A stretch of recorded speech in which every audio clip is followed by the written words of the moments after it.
Yung aking napakasarap na chicken legs. Ayan.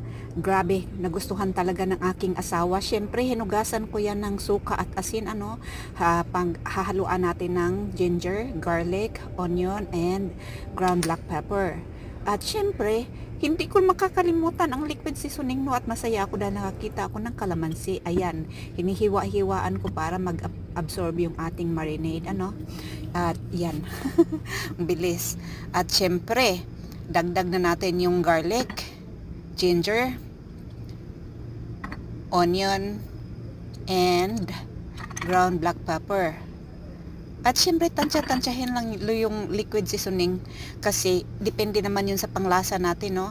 At syempre, yung aking kalamansi, ayan. Tapos halu-haluin, ilagay ko yan sa ziplock, tapos i-fridge ko, tapos iluto ko yan